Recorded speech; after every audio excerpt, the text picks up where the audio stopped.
And good evening, Commanders, and welcome to the Elite Dangerous Astro Tour. Thank you very much. It's good to be back. It's Thursday. It is time to do some Elite Dangerousing. Always good fun. Always good fun. Lovely to see so many of you in the chat already. Fantastic to see you. Hey, and here come the welcomes. So lots of familiar faces, a few new ones as well. Always good to see you, and thank you very much for turning up and popping along to my stream. So here we are. Well deep into the Astro Tour now, so getting further and further away from the core worlds, but it's all good. Lots of people here tonight, so I can already see I'm on my remote camera at the moment. Have a look at this. Yeah, there's all sorts of people here in the instance as well, so it's good to see some fantastic ships and a few people joining me in the wing as well. So brilliant stuff, brilliant stuff. I haven't even had a look at the system chart yet to see what fleet carriers are in residence, but I'm hoping our normal crew is of intrepid fleet carrier owners is here as well. So lovely, lovely to see you all. So fantastic stuff. Where are we? We are in the Witch Head Nebula. So this is one of the big nebulas not so far away from the Earth. And that's one of the places we're going to be having a good little bit of a look around this evening. We've got to complete our tour of Orion before we move on to the more deep sky objects, which we'll be coming to a little bit later in the tour. We've got some more epic trips ahead of us, some longer distances to travel. So I hope you're all up for that, because we've got bigger distances to travel. We've got a long way to go before Christmas, because we've got some bits and pieces at the end. Who's Head Nebula? So I can see a few people bobbing around. So anyway, so let me just have a quick look. I can see a few SRVs around. Anacondas, 2 anacondas actually. Asps, my craters there. There's a few other ships over there. We're all parked on the top. Now, why are we parked here? Well, you might be thinking it doesn't look all that interesting. It's not all that interesting per se. There's nothing great deal out here really in terms of locale, but I'm parked here because I spotted this site from orbit when I was having a look around, and it's of interest. It's of interest for astronomical reasons. I'll explain why in a moment. JR19 says, evening Drew, just finishing off some work for the next 10 minutes or so, but I'll be listening in intently. Well, that's good, so hopefully we'll see you in the game as well. A few people trying to get into the wing as well. Dark Vampire says, I've been running through your lore tours. Just wanted to say, as a new player, I'm really glad you took the time to do all that. Well, we had a lot of fun at the same time. They're not supposed to be. They're not. They weren't really supposed to be kind of right. Sit down and study the lore of Elite Dangerous, because I suppose I could probably condense them a little bit. They were sort of much more chatty things that I thought I'd stick up on YouTube anyway, because I think a few people might appreciate them. So they're kind of designed to be playing in the background as you're playing Elite Dangerous, rather than kind of serious study aids. That's not really my thing, doing serious study aids. We have too much fun along the way, so that's the main thing. The idea is to have a bit of fun. Always have a bit of fun and do some serious stuff as well, of course. But there we go. So I am here in my ship. As you know, it is let me zoom in. Maybe you can see it on the stream if you can't see it in the in the instance, because we know what Elite Dangerous instancing is like. Hopefully you can just about make out the name of my ship there. Let me just rotate around so we can get a thing. So hopefully you can see the name of it there. It is, of course, the Carl Sagan. So my Crate Phantom is named after a famous astronomer, Carl Sagan. Now, it was his birthday just the other day. I think he was born in 1934, so that's obviously quite a while ago now. Sadly, he died back in the 90s, I think 96. But he was probably the most popular, the most famous popularizer of astronomy that there has ever been. His fame was, certainly dramatic in the United States, and very much so also in the UK and Europe. Now, I was lucky to meet Carl Sagan once when I was literally only 7 years old, and that was quite a long time ago as well. And it's from him, and to a lesser extent my father as well. My father built me telescopes as well, and kind of helped my hobby out. But Carl Sagan certainly probably kicked it off.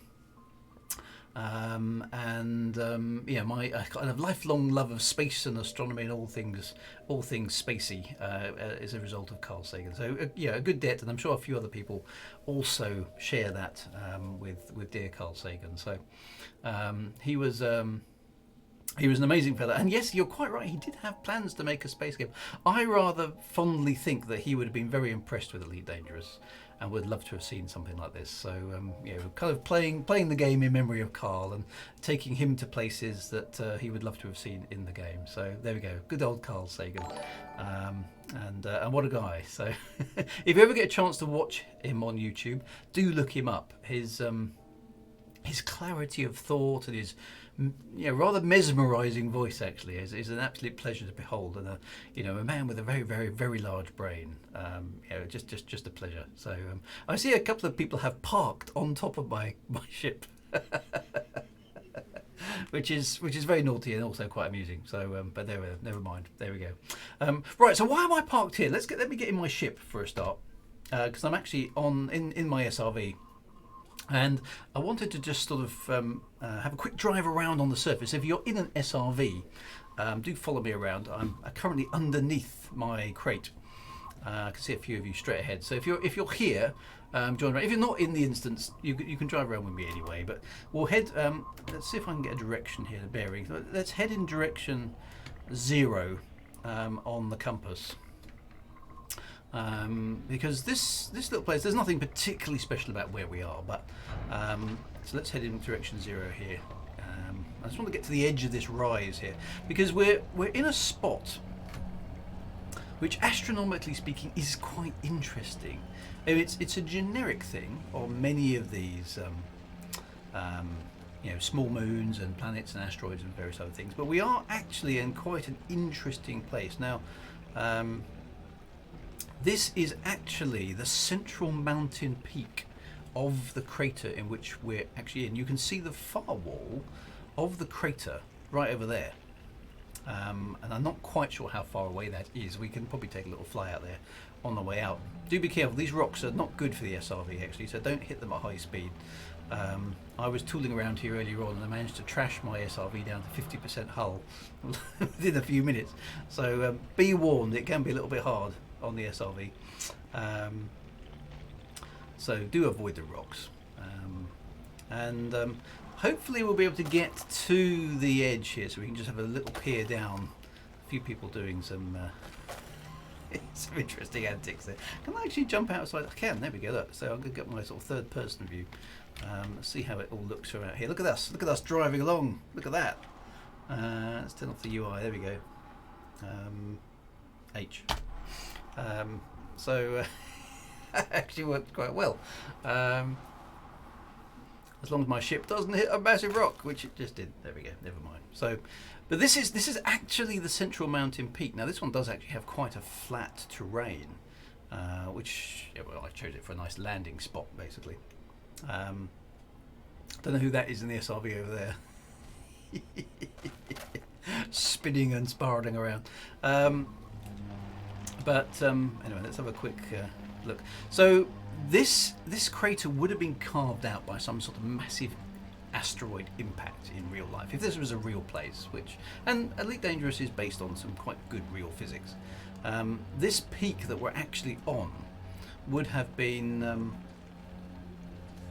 carved out by the impact of a massive asteroid a long time ago, and the central mountain peaks of these craters only form at a certain size. So basically, you've got to imagine a massive asteroid is coming in. It's coming in at closing speed of probably about 12 kilometers a second. So that's a lot of that is a lot of energy. Okay, and when that thing impacts, it just gouges a massive hole in the surface of the planet. It excavates huge amounts of stuff. Vast amounts of energy is released and a massive hole in the ground is made as a result. Now you can see the terrain is now beginning to tilt downhill, so this is kind of the slopes of the edge of the central peak, and you can see the crater walls not too far away from us. We probably don't want to go too much further because we'll de-instance. Look, we can just see the floors of the crater there. So there we go. There. Who's crashing into me? We can just see the crater floors there, so we're seeing the edge of the peak. There we go. So that's quite nice. And so this central peak is a a major formation in many of these craters. They're quite interesting. You've got these massive ramparts around, which we're probably half a kilometre below, and it's interesting because humanity in the form of the Apollo program almost landed on one of these. Okay, we were going to land Apollo. I think it was Apollo 20 or 21. One of the Americans on the stream will be able to tell me if they're an Apollo buff. We were going to land one of the Apollo lunar landers on one of these central craters, just like we're in here in Elite Dangerous tonight, to have a look around and see what it was like. We were going to land in the Copernicus crater, which is one of the biggest, brightest craters on the moon. And we would have seen scenery like this from one of the Apollo landers. Alas, those last few Apollo missions were cancelled, and so it never happened. So I kind of, when I saw this crater, I thought we just got to land here and have a quick look around, because the Apollo astronauts of those cancelled missions would have seen something like this, but alas, it was never to be. And this crater, I don't know quite how big it is, but it's several kilometres across. Okay, it's visual range for us in the SRVs, and it would take us a long time to drive all the way over there and up those mountain ramparts. That's something for another time, I think. You know, these craters are actually massive, and sometimes exploring them in Elite Dangerous can actually be quite fun to kind of get a sense of scale of it. But we haven't got time for an exhaustive ground survey today, so I'm afraid it's back to the ships, because we need to make a move and get on with our exploration of the Orion constellation. So head back to the ships, and of course, last one back is I know, is a space weevil or something. So see if you can find your ship. I hope my ship hasn't. It might have already de-instanced. We'll have to wait and see. See how fast we can get back, because this is quite good. We definitely need the Benny Hill thing. Now that is an idea. Actually, think about it. Have I got? Whoa! I've got my screens remapped in the wrong way. I've got a feeling my ship may have de-instanced already. I can always call it back, I suppose. We may have driven too far. I think I've got my bank controls mapped backwards as well. It's definitely tilted the wrong way. There's a ship anyway, or at least somebody there. So let's get ourselves back. Yeah, 2 kilometres away. Oops, out for that SRV. I've lost it. Low gravity, of course. It's quite hard to steer these things in this kind of thing at speed. At least I find it quite hard. Call all the ships. Yeah, most of the ships are gone. Okay, so let's get back to roughly where the wing signal is, and we'll call the ships back. I think is it dangerous for us to all call the ships back at the same time? But they're likely to crash. Oh yeah, all ships. Okay, so yeah, that's a good point. Let's do the. I'll do the external view. So they're about 1 kilometre away. So. If I can get all the SRV owners to come on, steer there. Needs more grip, this SRV. Right, before you summon your ship back, SRV owners, let's get about 1 kilometre away from the wing signal here, and let's summon the ships back. But before we do that, I'll get the external view up and running. It looks like it's nice and flat here, so there's plenty of space. So let's spread out a little bit, and yeah, I can turn the driver assist off. That's a good point. I tend to leave it on because I find otherwise it. Right, so that'll do. So I'm gonna park here. So if all the SRV owners can spread out a little bit, not too much, I'll get on the external view, and then we'll summon the ships back. See what happens. Not dangerous. They might not be able to. Okay, in that case, we probably don't need to split up then. Let's. Okay, don't worry about splitting up. Everyone park around about here, and park up with me. And right, let's have a look at the time. Oh, 20. Yeah, wait. Look at your HUD time. So 2017. There we are. 2017. I'll just type that in the chat. 2017. Summon back your ships. There we go. Let's see if we can do it all at the same time. So that's about 30 seconds away. See if we can get all our ships together. I haven't tried this before. I don't think this is going to work. So I will summon mine and then immediately go into the external view. It'd be interesting to see what happens. So anyway, so 15 seconds. Summon back your ships. Everybody who is recall ship. There we go. Right, I'm ready to recall my ship. Came back twice in the same. But we'll see. See what happens. Right. So actually, I can't see the clock now. Right, there we go. It's supposed to be summoning back your ship now. Let's do that. Recall ship. Right. Right. Let's have a look at the external view. I'll see. I can hear. Whoops! I've just gone underneath the ground. Well, I can see there's a ship. More ships coming in. Oh, look at this. This is quite cool. Okay, so there's a bunch of. Where's mine? That's what I need to know. Is that mine? Is that my ship? They're all landing. That's quite good. They're all kind of landing under automatic control. That's quite nice. I don't know if any of those are my ships, but they are trying to land. They're trying. There's definitely a crate there. Maybe that's my ship. So where are all the SRVs? There we go. One asp managed to land over there. Everybody else is landing over here. So fingers crossed. Your ship has arrived. So back in your ships, my friends. Back in your ships. I can. Oh, my ship seems to be behind me. There's a big bunch of them over there, which is great. My ship seems to have gone over here somewhere. Oh no. Where is my ship?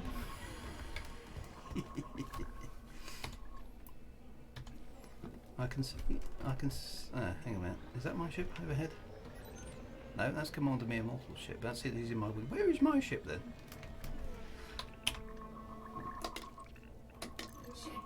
For some reason my ship didn't come down with all the others. I don't know why that was. Left panel, Drew.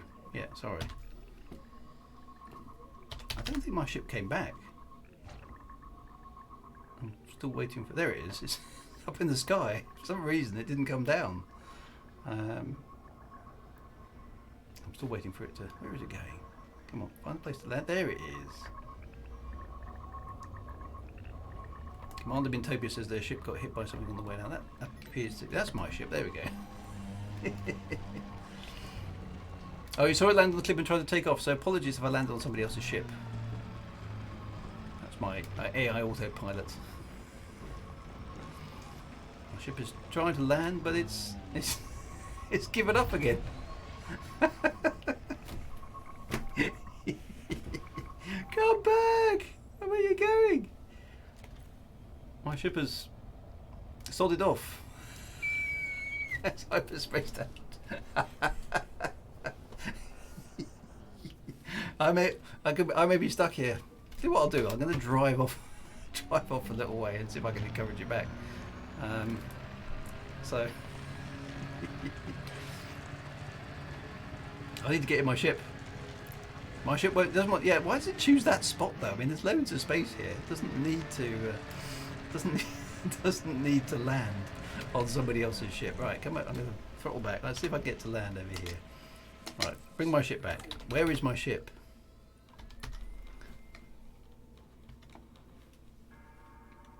Come back, ship. Where are all is forgiven? There it is. Right. So here comes my asp. Not my asp, my crate. Right, where's it going to land? Come on, land somewhere sensible.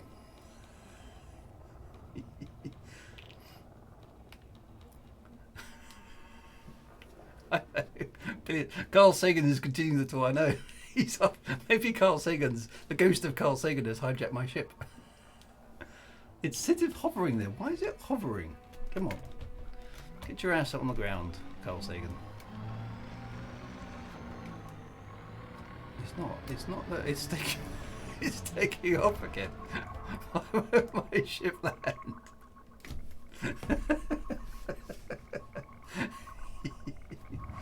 Stop asking Carl Sagan. Ship approaching, so it says. No, I need my ship back.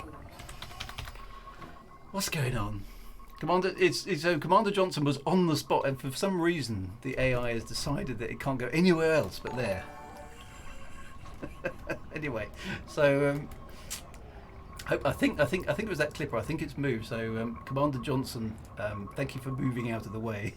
Hopefully, my crate. Carl Sagan obviously has decided that that is the only spot it can land in. So, that pistol. Here we go. Or it's the club interferes. I'm all alone now. Come on, will my ship land? It looks like it looks like it's actually going down. Excellent. There we go. That was a bit weird. I suppose this is the fun and games with the instancing and stuff sometimes, isn't it? Is having so many of us in one place. Right. Anyway, so I think we're good. Let me get aboard my ship. So look, even just that little bit of driving around, I've knackered my SRV. Board ship. Let's not get the wrong button at that point. There we go. Yay! I'm back in my ship. So that's awesome. Right. So let's get up into. Well, actually, before we get up in space, let me just check the fleet carrier roster, because that's always a good thing to do. Now, out here, I'm assuming it's only going to be folks who are. What's happened to my interface there? That's a bit weird. Folks, there's loads of fleet carriers here. So we have some familiar names. We have the Valiant, and we have the Flavour of Wine. I haven't seen that one before. Excellent. It's just during times like this, the ship's autopilot isn't so much AIs, it's just A. Excellent. Tanny Lawn, always good to see the Tanny Lawn. The Lady of Fate. Oh, now there is a reference for those of you who know the Lady of Fate. That is the reference to the original novella of Elite. That is from the Dark Wheel. Lady of Fate is the goddess of the Elite universe, or at least one of the goddesses of the Elite universe. Lady of Fate, her name, the goddess is called Randomius Factoria. So that's what that one's named after. Somebody whoever owns the Lady of Fate is obviously a hardcore original Elite fan, which is excellent. Dead Star Harbour, the JMC mining ship Red Dwarf. What the smeg is that doing here? Wimbledon Common, of course. Well, we know the Wimbledon Common. We've all been there. That's excellent. We had that a little homage to the Wimbledon Common last week. Always good to see the Wombles. Shadowhead is here as well. The Absolution are probably our longest serving fleet carrier. OFC, I still love you. Of course I still love it. Excellent. And then GSV Amadare is here as well. I think I'm pronouncing that right, so let me know if I'm not. That's good. It's lovely to see so many fleet carriers here. That's really, really cool as well. So I think we've been to town. I think Lady of Fate. I think let's rendezvous at the Lady of Fate, because I don't think I've seen that one before, and I like the original Elite reference. So let's go there for the first evening shot. So everybody into space. Let's just take a quick tour around this crater from a slightly higher angle though, because it's quite interesting to watch from the air. So just be careful on launch. We'll see what all the other ships about. So here you can see the central crater quite nicely. Those of you who are in my instance, you should be able to follow me around. My ship isn't very fast. And you can see the ramparts of the crater quite clearly from the air, or from the space. It's not really air, is it? It's you can get a sense of the scale of these things, and the fact that they're carved up by massive collisions is it's quite an impressive thing. Imagine one of these ever happen. You can see there's the actual surface of the planet, and it's going to be interesting to see what these are like, of course, with Odyssey, when we've got some atmosphere and all that kind of good stuff as well. I think that's going to be great fun. So anyways, let's head up into space, because what I can do is watch. Actually, if we just stick there for a moment, let's just turn the camera around and have a look at that crater from this angle. There we go. Ooh, wrong way. There's a few other ships following me up into space. There you can sort of see the ramparts of the crater quite nicely now, and the central peak where we were all camped out. So looks quite nice in this lighting as well. The ragtag fugitive fleet heading into space, as we can see. So awesome stuff. Have you seen the latest screenshot? I have heard about the PC Gamer article. I haven't seen the screenshot, so no, I haven't. I must admit, I need to go and check those out. I haven't had time today. I've been doing a lot of writing actually, which has been good. And can I see? Well, we should take a look at Galnet, because it's always good to have a look at Galnet in a bit, so we will definitely do that. Right, so hopefully the frameshift drives are charging. Mine's showing a lot of mass locking. Oh, sort of Mass Effect vibe. Okay, from the screenshots. Okay, well, maybe we can dig those out in a bit and have a look. Charging, come on. The problem with all these big ships in the way. Takes ages. Tuplex says, by the way, for all who missed it, Elite Dangerous will be free on the Epic Store from the 12th to the 26th. Okay, that's interesting. Slowly charging. That's interesting that Elite's going to be free for a week, I suppose, isn't it? Probably nice of them to do that.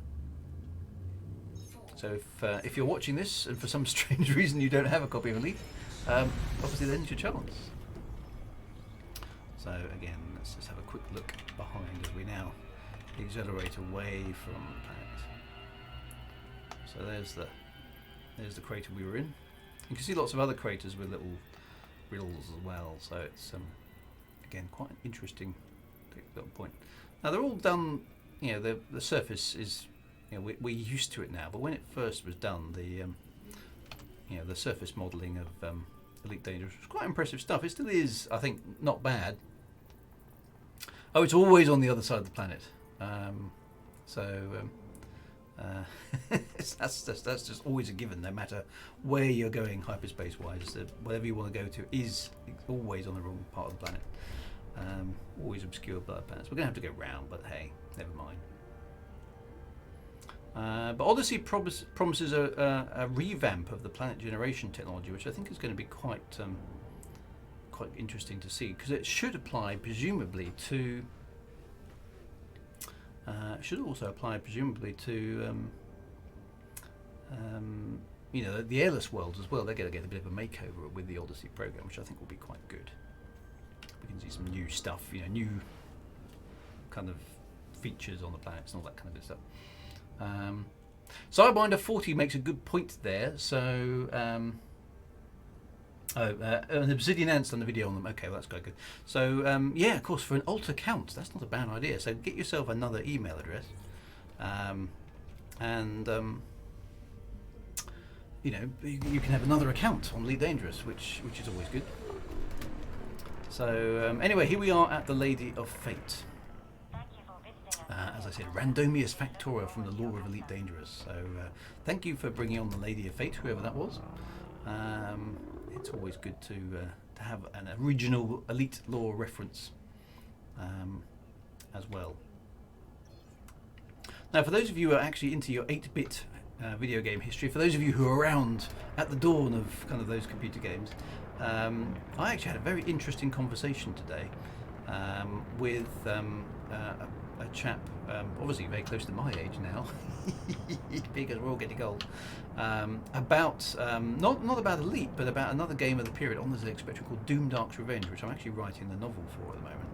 And it turned out that we've managed to locate this guy. Turned out to be the chap who won the competition for Doom Dark's Revenge back in 1984. Had no idea that people were still playing the game, and we got in touch with him today and had an excellent conversation about his memories of computer games back in 1984. So that was quite cool. So I've had a bit of an 8-bit nostalgia sort of day, and it sort of spurred me on to keep writing the novel, obviously, which is a labour of love. I'm still working on it and getting somewhere. And Kelly Baglow's here. He's a big Lords of Midnight Doom Dark's Revenge fan, and we never knew this. Well, it's interesting enough. I've got the competition. Let me just go and get it, because this is a bit of retro nostalgia. Before we get back to all things space, because it's kind of very tangential, but it's quite cool. So this is. I'm just going to quickly pop it onto the main screen, because why not? Because I'm here. This is the original box for Doom Dark's Revenge. Apologies for slightly mucking up the colour, because that's the green screen. But this is my own boxed copy of Doom Dark's Revenge from 1984. And in those days, software came in funky boxes. Okay, so you feel like you were buying something actually kind of quite good. Inside said box is the cassette. upon which the software came. So for those of you who have a younger disposition, you may not even know what this is. This is a cassette. That's how software arrived. Okay. There was some amazing box art for these things. You had a keyboard overlay, so you put this on your computer, and it told you. Unfortunately, mine's been slightly defaced by me in the past because I'm gonna have to double it up. That stuff is quite cool. And it also came with an instruction manual that told you how to play the game, and then on the back was the map of the game you were playing. So things were very, very cool in those days. Now the interesting thing is here, right at the end. I don't know if you can see that too clearly. Hopefully the camera will focus on it. This paragraph here, we have commissioned a special set of metal miniatures to represent the characters depicted in Doom Dark's Revenge. And they will be created and professionally painted, and that will be the winner will receive said miniatures. Now, since the game was released in 1984, we had no idea whether anybody had ever received that prize or knew anything about it until last week, or until literally earlier this week actually, when the guy who won that competition back in 1984 made himself known on Twitter to a few of us, and sent us some pictures of the miniatures. So we're going to do a follow-up podcast with him about his win. And so 36 years, I think it's 36 years later, we put that one to rest. So you never know when a gaming thing is going to come back. So it was quite cool. It's a bit of a retro 8-bit thing, but it's all good fun. So all good stuff. And of course, Elite is a game of that era as well. So, and you've probably seen me talk about the original Elite many times. It's all quite good fun. So anyway, we are here at the Lady of Fate, Randomius Factoria herself. There's a few of you out there who I'm sure will have some fond 8-bit memories. So anyway, let me get my ship moving. Let's do a quick look around the Lady of Fate here. Nice red coloured engines, always like that. And actually it's orientated in a very nice way because we can see Barnard's Loop and the Orion Nebula directly ahead of us. Now we are going to have a little bit, I suspect, of fun and games trying to jump around tonight. Basically, the things that I would like to do is I want to visit the 3 main stars of Orion's belt. But I do also want to get us as close to the Orion Nebula as we can potentially get. Now, we do have some permit locks to contend with, so that is going to potentially be a problem as well. So, for all the fleet carriers, I'm just going to look at my notes here for a moment, just so you guys know where we're going to end up. I want to end up at the star Eta Orionis, which I'm just going to put in the chat so you guys know what it is. That's where I want there. Now that didn't work. Why is it not? Hang on. Why is the copy and paste not working? There we go. That's where I want to end up. So that's our ultimate destination this evening. But we need to go via a few other places. So if fleet carriers want to end up there, that's a good place. You don't necessarily have to follow us around all the other places. But let's have a look at the next voyages. Now, if we switch across to my trusty planetarium, this is where we are right now. Okay, so we are in the constellation of Orion, as you know, constellation of the Hunter. The Greeks imagined it looked like this. I mean, you know, they had good imaginations, the Greeks. And the Witchhead Nebula is actually down by Orion's right, or is that right foot? Yeah, probably right foot. Down by his foot anyway. And if we just zoom in for that, there, I don't even think it's got an image in. No, it doesn't. It just showed me the location. Doesn't have an image of it in Stellarium for some reason. The Orion Nebula is actually over there from Earth.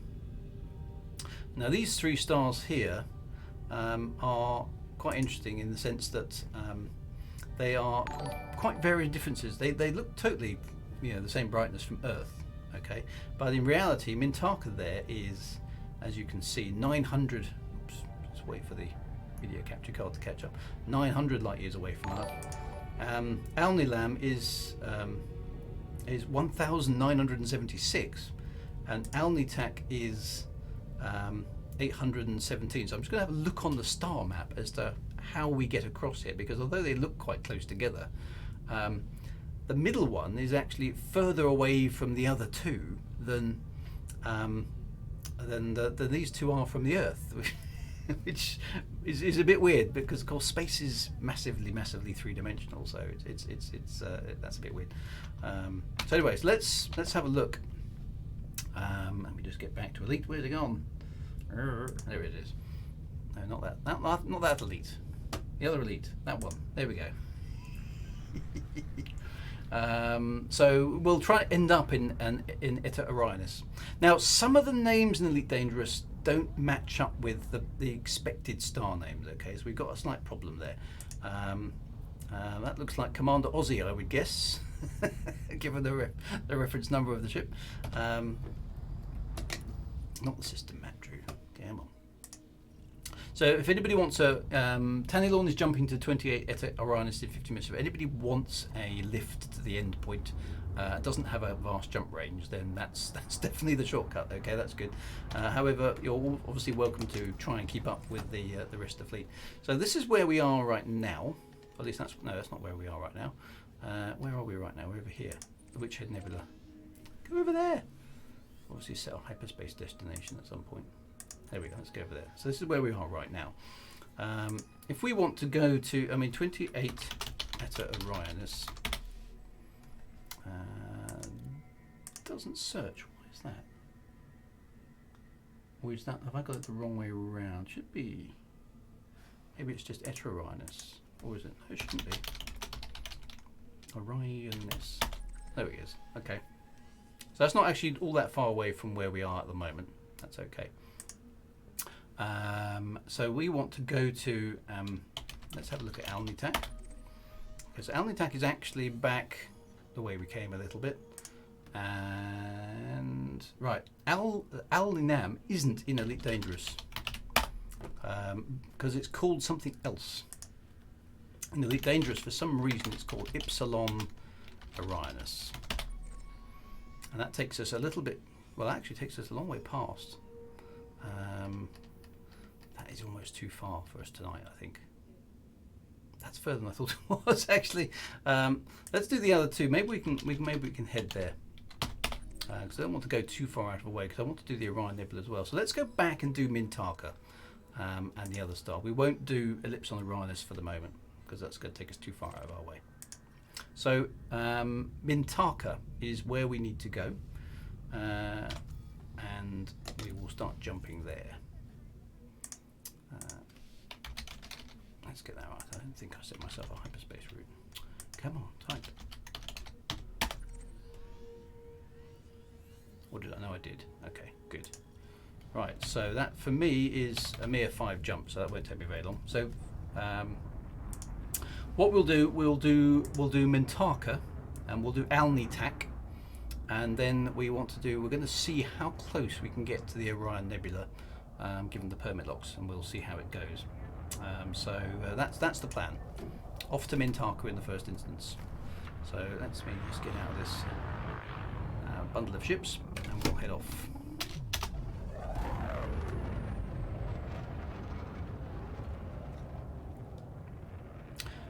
Be aware, of course, there are lots of Thargoid incursions about.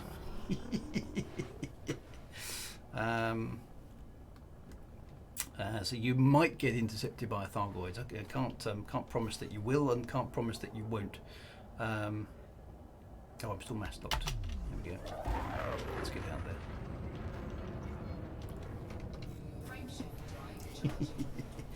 And then we'll see how close we can get to. We could, yes, we could carry a jump. Maybe that's a good idea. That's not a bad idea. Would one of the carriers mind taking us out to Ellipson Orionis? Although we'd have to get back again, so and it's 15 minutes per jump, so maybe that's not such a good idea. We'll see how it goes. We'll see how it goes. Yeah, so there may be Thargoids about. So if you do get hyperdicted, don't panic. Just gotta roll with it, okay? It might happen to me on stream, you never know.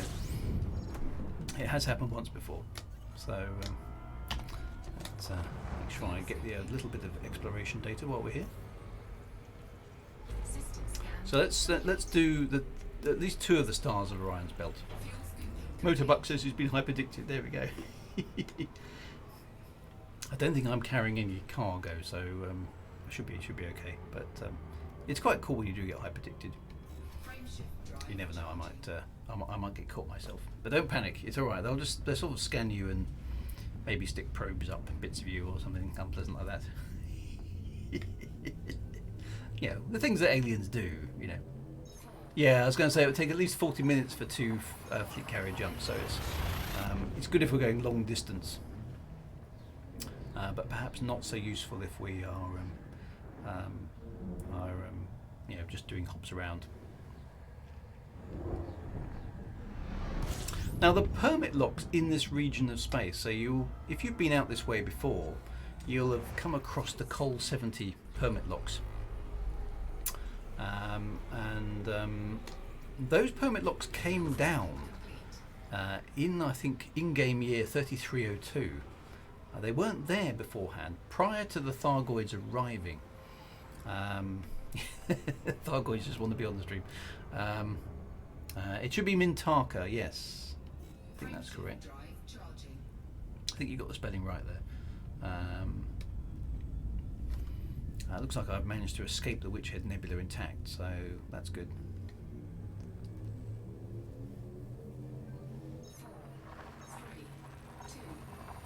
And yeah, so the Col 70 permit locks came down in the year 3302 and have never been lifted, and have never really been explained why they're there. Many people assume they were something to do with the fact that the Thargoids were coming from those areas, and somebody locked the permit those areas off in order to stop people, you know, getting waylaid by the Thargoids. But of course, the Thargoids actually came from the Pleiades area initially, and now they've also shown up more recently in the Witchhead Nebula. So quite why those permit locks are there is not really established in the lore. So it's going to be interesting to see again if anything happens with those ones.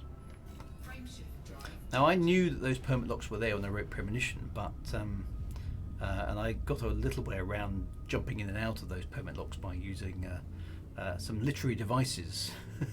There's a misjump, and one of the heroes in the story manages to break their way into the Col 70 sector despite the permit locks. But it's not something that's available to us as players, alas. In fact, misjumping was a feature of the original game and was in the original lore, but isn't something you seem to be able to do. Your hyperdrive seems to either work or not work in the world of Elite Dangerous. You can't jam a spanner into it and make it jump somewhere where you were going unexpected, at least not at the moment. So that's an interesting thing. There's Mintaka directly ahead, so let's jump into the system. I don't think I've even been here before, so this is a new one for me. Thank you for the follows. I've realised a few people have been following along while I've been streaming, haven't said hello, so thank you very much for the follows. And the latest one there, Eddie MC, thank you very much. I do appreciate the follows, always good. Always good to have new folks on the stream. So jumping into the first of the stars in Orion's belt. So this is quite nice. It's quite nice to go to these places and just sort of kind of be there. Now this should be a very bright star. Yeah, it is. Right, there we go. So this is Mintaka. This is one of the stars of Orion's belt as seen from Earth. Most of those stars are impressively bright things. In fact, Ellipson Orionis, or Alnitak as it's actually called to most of us, must be an enormously bright star because it's twice as far away as this one is, and this one's pretty bright as well. So I don't know what have we got in the system here. Is there anything here? Okay, so we've got looks like we have a black hole actually, and quite a nice interesting collection. It looks like a black hole with a planet. So that's worth a visit, I think. Let's go and have a look at this black hole. I don't think we've been to a black hole yet on this astronomical lore, so we can talk a little bit. Yes, it is. It's a black hole. So let's go and talk. Now this is okay. So I'm cooking my ship a little bit. So obviously if you're in Elite Dangerous and you've not approached a black hole before, do be a little bit careful. All right. There's a landable planet around this black hole as well, so that's worth going to. we'll just have a quick investigation of what this looks like. I haven't been here before, so I don't, so we need to be a bit cautious, all right? So for those of you in Elite Danger who haven't approached a black hole before, you can't really, they're not too dangerous. They're not nearly as dangerous as they should be, really, because actually a black hole should be a pretty mad thing to approach in in a spaceship. But in Elite Dangerous, they're sort of just pretty. Now what I'm going to do is, and if you're doing this as well, see if you can align the black hole by sort of diving a little bit. See if you can align the black hole with the background in such a way that you can get the Milky Way between, the Milky Way behind the black hole. It'll look a lot more impressive, okay? Which is why I'm off target at the moment. So I'm going to fly down a bit, if that makes sense, and try and get the black hole to be between me and the Milky Way, because it looks more impressive as you approach. Now, a black hole, actually, in its astronomical terms, a black hole isn't the fiercest, most dangerous object in the universe, but it's definitely a close second. Okay, now this is there are two main types of black holes. Okay, there are this one, which is going to be a stellar class black hole, and there are also supermassive black holes, which are a slightly different kettle of fish, which is what Sagittarius A is, for those of you who've been there. Now this is a stellar mass black hole. Now this is basically the remnant of another star. Okay, so we've got one star in this system. At some point in the past, and probably not all that distant past, maybe only a few million years, this would have also been a star, but it basically ran out of fuel, exploded. But there was so much mass left, because this would have been a giant star, that it basically collapsed. And there's various different densities of stellar collapse. So white dwarfs are relatively not all that dense stellar-wise. They are extremely dense in general terms, but they're highly compressed matter in a normal state, white dwarfs. Okay. Then you've got neutron stars, where the gravity is so intense that actually the entire remnant of the star has the same density as the center of an atom, the nucleus, which is just insanely dense. And then beyond a certain limit, you have a problem whereby the gravity is so strong that it can't. There's no way the matter can support its own structure. There we go. Here we go. We can see the black hole now appearing in front of the galaxy, and it's got a sort of gravitational lensing distortion, which is quite nice. There we go. So as we close in on it, you can you can't make out the black hole, of course, but you can see the effect it has on the light that's shining past it, which is kind of correct. But the black hole is basically a place where the density has continued to rise. The amount of mass remains the same. The volume goes down. And gravity effectively mercilessly crushes the thing down and down and down until it occupies no space at all.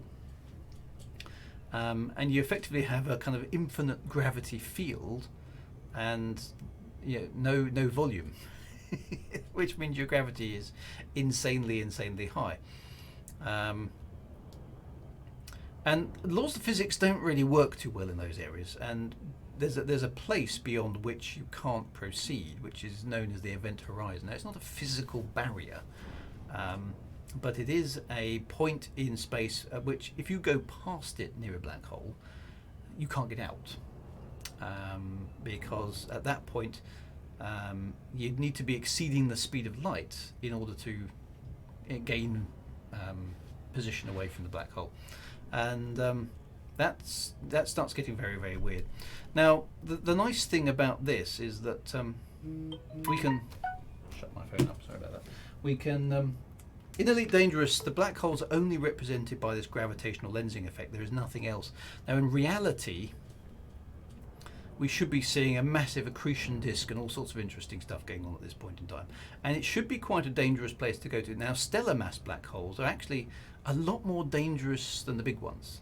In black hole terms, small black holes are much worse than big ones. Okay, because a stellar mass black hole will occupy very, very little space at all in actual space, whereas a supermassive black hole will probably be about the same size as the solar system, which is difficult to avoid. Difficult not to spot rather. Whereas a stellar mass black hole is not a very big thing. Now, bear in mind that a light second is about the distance of the Earth to the Moon. Okay, so what we have in front of us now is an amount of mass that's equivalent to a star, and we are now 6, 5, 4, Earth Moon diameters away from it. It is not dimensionally a big thing, but the problem you have with a stellar mass black hole is the gravitational shear. Okay, so we're used to gravity being the same, as we measure it on planets. There wouldn't be much difference if we measure the gravity on Earth. There'd be at the level of our heads and at the level of our feet, there would be a very, very slight difference. Don't crash, says Tekarol. No, now we're literally, look how close we are now. I'm going to slow right down. There's the black hole literally just coming into view, and we're 15 million is that megameters away, so almost at point blank range, and it just looks a little bit weird now. We haven't reached the exclusion. In fact, I'm not at a point I can actually drop really. There we go, we're getting a drop point there. And the gravitational lensing is distorting both. I think I'm probably close. That's probably close enough for good screening, so I'm going to drop there. We could continue to fly in. Now, going back to my little thing about the Earth, so the difference of gravitational pull on the Earth between your head and your feet is infinitesimally small, okay? But there is a slight difference because your head is further away from the Earth centre than your feet are. Okay, so there's a very, very, very small difference between the amount of gravity your head experiences than your feet experiences. All right. Now that's because the gravitational shear of the Earth isn't very much, but a black hole is a completely different matter. Okay. As you get close to a black hole like this, the gravitational difference over just a few meters becomes extreme. Okay, so your feet would experience radically different gravitational forces than your head, because assuming your feet were closer to the black hole than your head was. Now that means that you undergo if you get this close to a black hole, you undergo a process known as spaghettification, which sounds exactly like, well, basically your feet would be exhilarating towards the black hole under gravity faster than your head. Okay, so you would be stretched out by gravity into a long stream of matter, which sounds it probably would be quite agonizing actually, because you would literally be stretched out and ripped apart. And that's spaghettification. So and the gravity shear of a small black hole, the smaller and smaller the black hole gets, the steeper that gravity shear is, and therefore the more destructive they are. The supermassive black holes, by comparison, the gravity shear on those isn't anywhere near as destructive. In fact, you can get inside, according to the maths anyway, nobody's obviously done it, but you can get inside the event horizon of the black hole before the gravity shear actually becomes a problem. Being inside the event horizon would give you some other problems, but that's be interesting as well. But these ones are quite destructive. Now, in Elite Dangerous, they don't really do anything.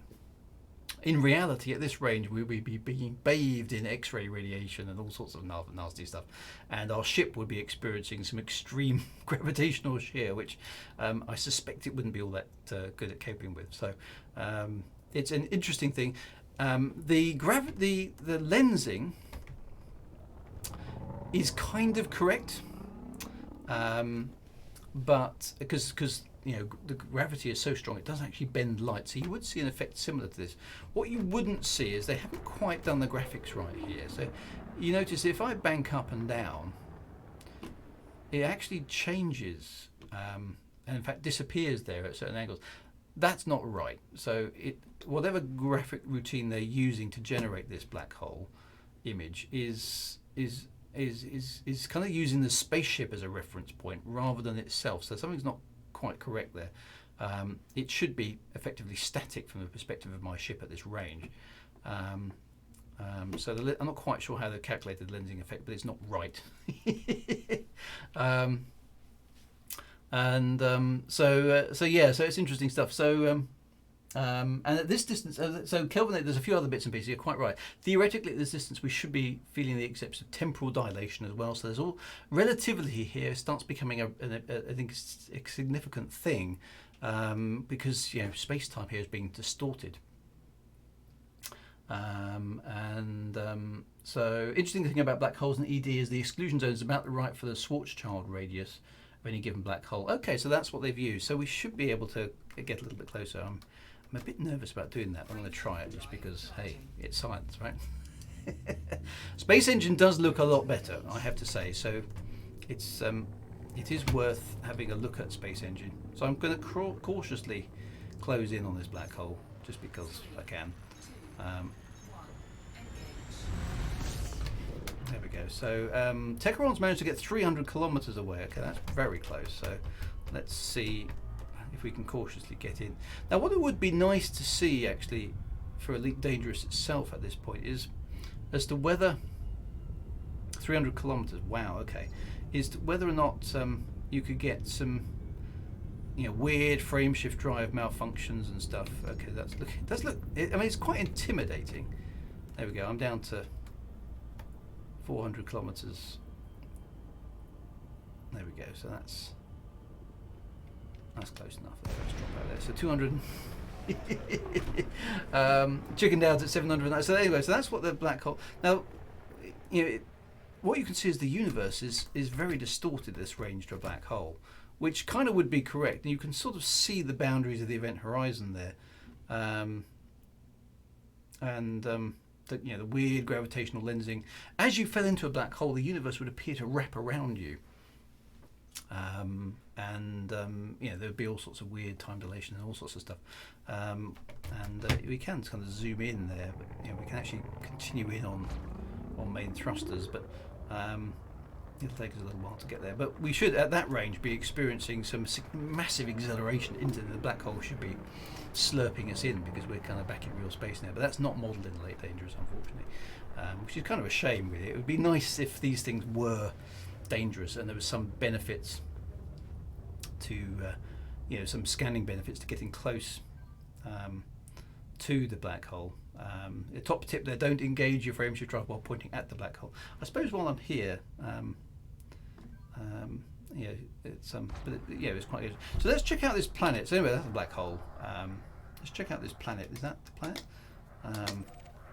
Quite cool to have a planet actually orbiting a black hole. I'm not sure how realistic this planet is actually, because at this range to the planet, unless it's a recent arrival around the black hole, at this range the planet, because the only way to get a black hole is to have a supernova beforehand, and a supernova explosion. It would have been a red giant star before it went bang, which means this planet would have been inside the star, so it's unlikely to have survived. And then of course it's also this planet would have had to survive the supernova itself, which seems unlikely with its only orbiting at such a close range from the black hole itself. And it's interesting in Elite Dangerous, there's look at biological signals on the planet, which seems also unlikely because it would be bathed in all sorts of unpleasant radiation. So I'm not sure. Maybe it would have been able to survive. First exoplanets discovered were around. I suppose that's fair. That's a fair point, actually. I don't know what sort of range they are. Are they this close to the parent star? And it's also possible that they drifted in and out of orbits at a later stage, so it may not have been here when the supernova happened. So who knows? It's difficult to say. So let's have a look at the Mintaka B1 just because we can. But the amazing thing is, again, the cool thing about Elite, of course, and the other things that model this is these, whether or not there's actually a black hole here. I don't know. I'd have to look it up whether or not there actually is one. but yeah, it's quite plausible that there is one. And these are, these places, the weird things in the universe, like black holes, do actually exist. Yeah, they've been somebody's firing probes here. So I don't know if we can. I don't know if I can get the. Where's the black hole again? Is it because it won't show? Excuse me, it won't show up because we can't see it. I don't like all these probes flying about. So it appears there's some weird stuff on the planet down there. So this planet has either survived a supernova and being close to a black hole, or it's been captured at some other point in time. But either way, it's probably got a story to tell. It could have formed after the supernova from the remains. Yes, it's quite possible as well. I have a theory that all the lone planets you find 100,000 light seconds out from the parent star were originally supposed to be rogue planets, but because of the system instinct, they get caught up in it. It could be, I suppose. There are biological signals down there. Can anybody? What sort of biological signals? So, it's probably worth going to have a look actually, since we're here. Mere Mortal's going for 4. Okay, well let me lock on to Mere Mortal. Where are you? That's Techeron. Let's try and land on the daylight side. Oh, Techeron's going there. Okay, so I'm going to follow you down. Okay, let's just see what we can see. Since we're here, are you on this side of the planet, Techeron? I hope you are.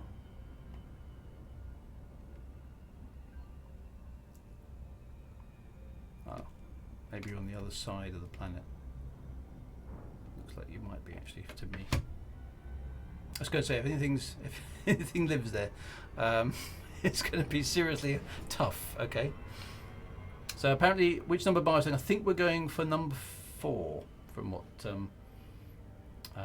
Techeron was saying. So I'm on the wrong side of the planet, so I'm just going to orbit it. I should go through the process of scanning it, but since Techeron's on his way down there, I can't be bothered. Yeah, we'll go on the dark side. It's 0.76 G Dead Star Omega 1, so just be aware of that. So that's fairly high. So that's interesting. That means no, the other side. Do you want one? Actually, if we've got one on the bright side, I think that would be preferable because it's just going to be easier to see on the stream. So see if you can find one for us on the dark, on the light side of the planet. That would definitely be preferable. So I'm going to hang around in orbit for a moment while we do that. Number 5 is on the bright side, says Kamakichi. So let's go and have a look. If you can head in that direction, I suppose I should read it. I'm too close to scan it now, and I can't remember how to use the FSS anymore anyway. Let's go for 5. Let's go for 5. So if you're at this planet, then we're going to see if we can. Number 5. Number 5 is alive. More input. More input. Going to 5. Right. So let me follow. Where is Techeron? I've still got him target locked, I think. There he is. Right. So I'm just going to. I can see him over there. Mere Mortal switching to 5-2. So let's go and investigate. See what lives on this planet then. What could possibly live on a planet, airless planet, obviously, since it's landable, around a black hole. Oh, hang on, Techeron's now gone behind me. What happened there?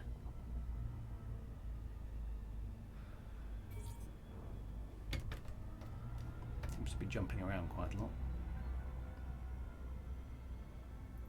I can see a few other people heading that general direction. There we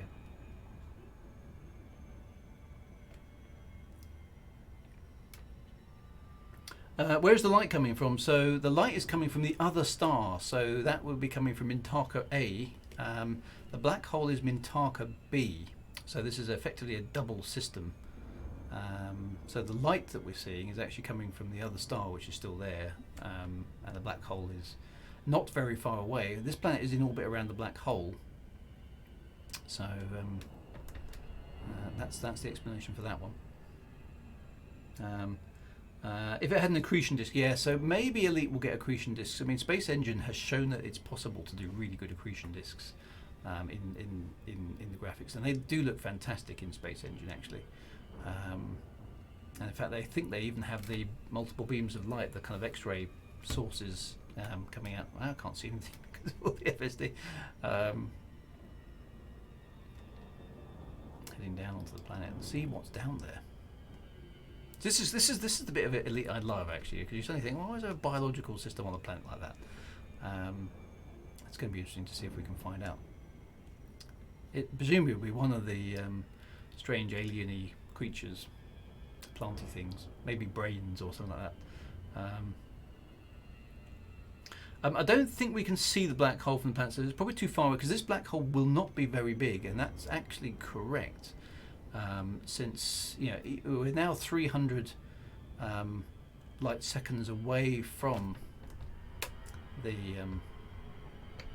black hole, and as such, it's literally the black hole will only be a couple of kilometers across at most. It will be tiny, and as a result, there's no way we'd see it from this distance. Techeron says it's a forest of things. Okay, so I'll be down in it. If you ever checked out the paper on how they did the interstellar black hole, it's well worth it. It's a shame they didn't go for the most accurate iteration, which probably showed the Doppler effect, and one side being more luminous than the other. So, okay, I'll have to try that. Why am I dropping from... Oh, it's the glide, okay. I've come in a bit shallow here, actually, which is a bit of a nuisance. It's going to take me quite a long time to tick that down. I think I'm going to have to pull up and abort the glide and go back into proper space again, because that's going to take me hours otherwise. There we are. Signals detected. Notable biological signals. Yes, escape vector. So apologies for that. I got my glide angle wrong.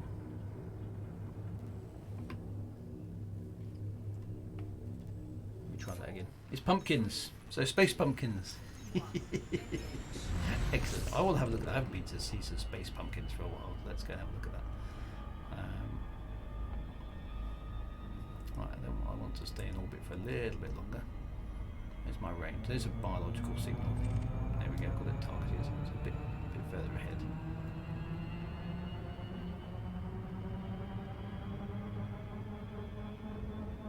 What speed am I doing?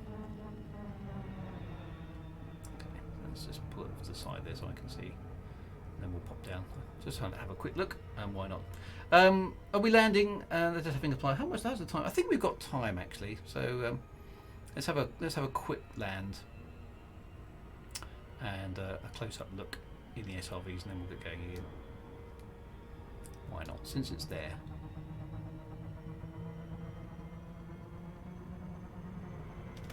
So there we go. Right, there we go. It's better into time. The surface of this moon looks a bit weird actually. It's a bit soft. It should be like a high metal content road. That it's in the great pumpkin patch. So yeah, let's just have a quick look around and get my ship on the ground. It's a bit slow. Yep. Into the glide. Hopefully I'll see some of you down there at the moment. There we go, 100 kilometers to go. It's not too bad. So these things must be incredibly tough. Maybe they live off X-ray radiation. They must be incredibly hard creatures to live in the vacuum of space, which is quite a challenge, and B, to survive massive doses of X-ray radiation, and presumably quite a lot of ultraviolet from the star as well. So there's a fair bit going on there. Let's have a look. So again, do be a little bit cautious of the surface here, because the gravity is a little bit higher. I can see a few people down there as well. There we go. That's always good. Point me boosting now. I'm getting too close to the surface. Let's just back off a bit.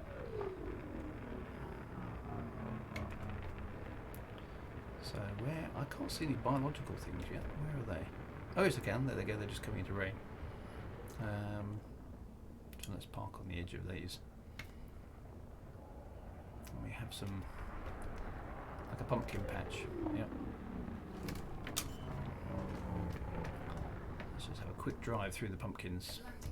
See, look, you're all much more efficient at flying than I am. You're all here waiting for me to catch up. Shows how inexpert I am. There we go. We haven't seen anything like this on this trip, so that's quite cool. I just need to find a place. There we go. Right, out with the SRV. SRV number 2, I think. Wimbledon Common has arrived in the end system. Excellent. So we'll use the we'll do a combined fleet carrier jump out as well. So we can do that with the MIDI tune that I've selected for this evening, of course. So we will get there. So there we go. So a field of mushrooms. Awesome stuff.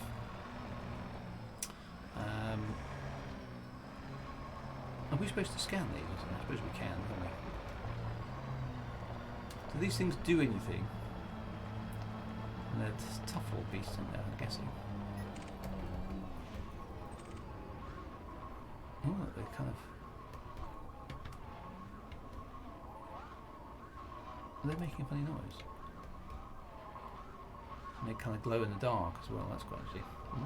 There we go. So, quite what these things are eating or using to grow is a bit of a mystery on a planet like this, because we wouldn't have thought there'd be a great deal of organic anything here for them to create. Okay, so you get 50k off for a scan. Now, how do I do that? I've forgotten. Data link scanner, is that the one? Oh, no, don't shoot it. Composition scanner. Have I got a composition scanner on this thing? I don't know how to do that anymore. I think I have actually. Have I got a composition? I have. How do I get compositions? Oh, I haven't got it set up, that's why. There we go. So, switch mode. There we go. Composition scanner. There we go. I've made a biological and geological discovery. There we go. Fantastic. So, anyway, so that's quite cool. So,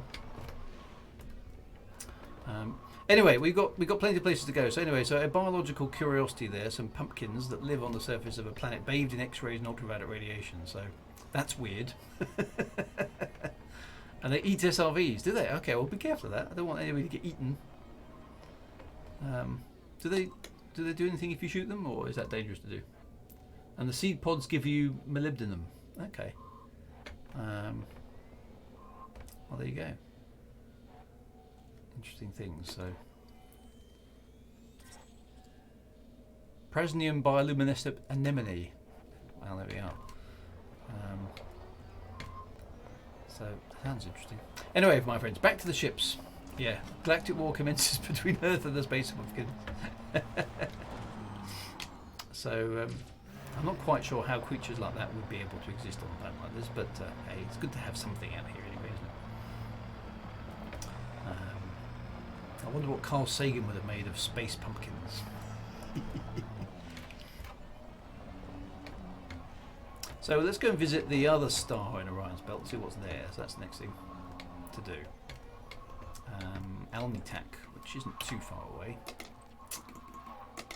Let's go do that. Anyway, I've done a bit of codexing there, so that's quite good. So anyway, it's nice to see something a bit different, isn't it? So Alnitak is our next port of call. It shouldn't be too far away. It may only be a handful of jumps. But nice to have seen a black hole, so that was quite good.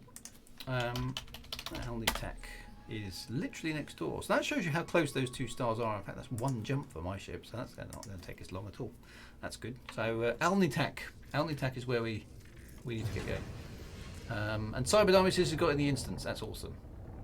Always nice when that happens for folks. Right. Oh, look at this. This is amazing. It's actually... I don't have to fly around the other side of the planet. I shall pay homage to the game.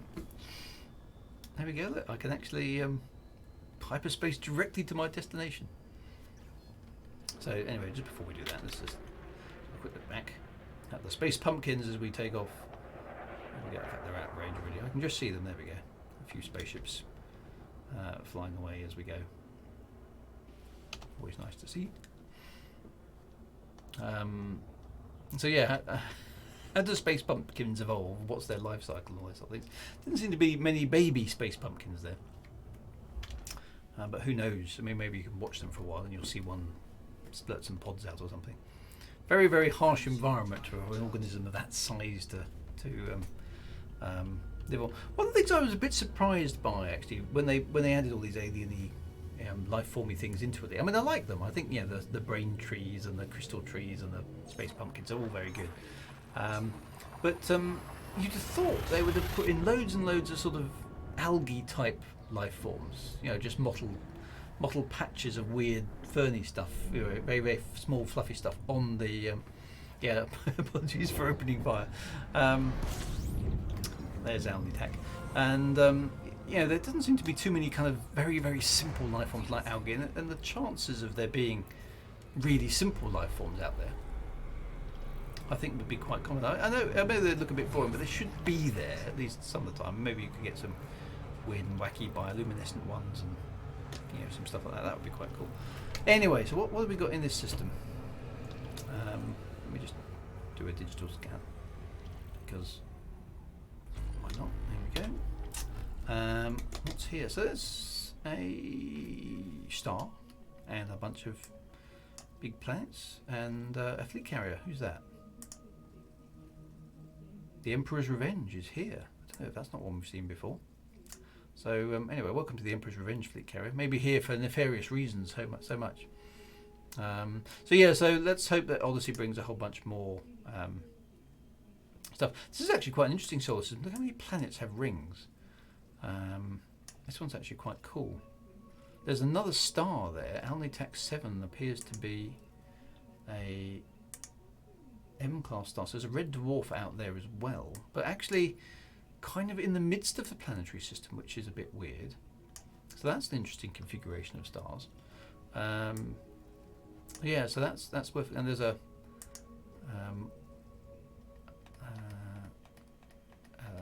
terrestrial planet there, which has rings, which is quite interesting. Quite a lot of ordinary, very boring ones. Of course, this is the problem with the Dangerous: is all the interesting places you're on land, you can't land there. Several of those are stars. Actually, you're quite right. So that's an L dwarf.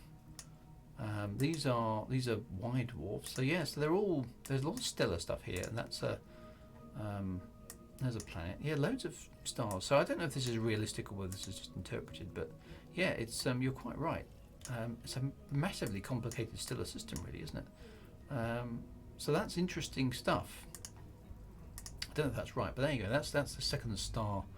And the eighth body has a huge ring system. Okay, hang on a minute. So let's just have a look at that again. The eighth one. That's 1, 2, 3, 4, 5, 6, 7. This one here, Alnitak 8. Okay, well, let's just have a quick look at that since we're here. How far away is that? It's not that far. Oh, it does. Look at that. You can see it even from this distance. So that's quite impressive stuff. Let's go and have a quick look at that. So let's do a sweep across. Yeah, scan it. Oh, I haven't got time for all that stuff. That's why I'm not elite in exploration yet, is because I just can't be bothered to scan everything. But let's have a quick look at Alnitak 8 while we're here. Because these ring systems are interesting. Now, we don't know, because of course in our solar system, Saturn has got rings that are very highly visible. But Jupiter, Uranus and Neptune also have ring systems, although they're nowhere near as pronounced as the one around Saturn. And that gives us a kind of an interesting conundrum as to whether ring systems are really common or not. We don't really know. It seems to be that the rings are the remains of a planet or a large asteroid that's disintegrated because it's got inside a certain gravitational limit of a planet known as the Roche limit, which basically the gravitational forces overwhelm that gravitational shear that we were talking about with black holes. The same thing happens in planet orbit to a lesser extent, but it can be enough to rip apart a loosely packed object like an asteroid. And if the gravity of the planet is strong enough to overwhelm the small object's own gravity, it disintegrates, and there's a point in the orbit at which that happens, and that's called the Roche limit. And so the implication there with Saturn is that some sort of satellite ended up in an orbit that was too close to Saturn and disintegrated, hence we have the rings. And there's lots of theories as to whether the rings are quite a permanent feature of Saturn, or whether they're actually quite short-lived and we just happen to be living, as Carl Sagan would say, in an epoch. He was very fond of the word epoch. An epoch whereby we were able to see Saturn's rings. We're not entirely sure whether they're a transient feature of planets, or whether or not they're, they hang around for quite a long time and they're quite common. So I'm kind of hopeful that they are common, because they're very, very cool. But we really don't know whether ring systems are likely to be commonplace or not.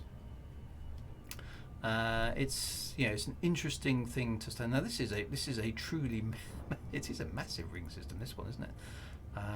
We can see Alnitak 8D out there. Presumably there are a few other moons in closer proximity too. Kelvinator says they're temporal according to recent studies, so that may imply that they only last a few million years. So we're actually potentially quite fortunate to see the rings of Saturn. Now this has a massive, massive outer ring, doesn't it? As you can see, look at that. That's just insane. And a much smaller internal ring, and there's obviously, it looks like a red dwarf in the middle there, doesn't it? Let's just slow right down. I can see a few of you else tooling around. That just does look quite. I mean, that ring system was 50 times the Earth Moon diameter, or something. Just that's really, really big. So hopefully, I'm kind of hopeful there are sites like this out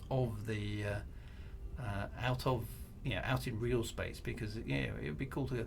Now, the only thing I'm a bit dubious of here, astronomy-wise, is that these rings are forming around a body like a red dwarf, because that will be giving off a stack load of it. Actually, that's a brown dwarf, isn't it? So maybe that's okay.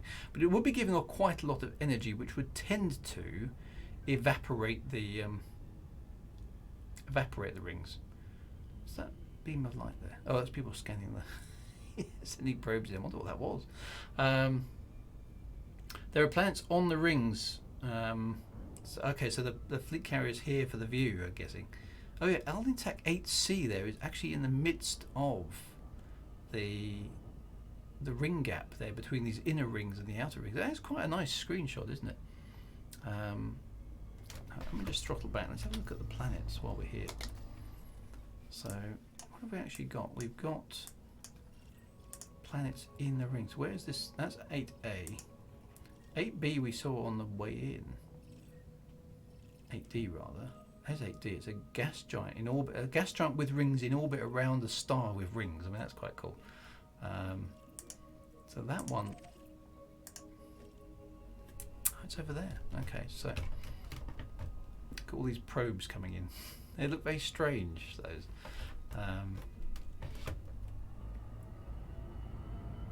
The fleet carrier owner is probably wondering what on earth's going on. Have a look at Alnitak 8A. Okay, let's go and have a look at Alnitak. It looks like it's right on the edge of the ring plane, so it's like a sort of shepherd moon.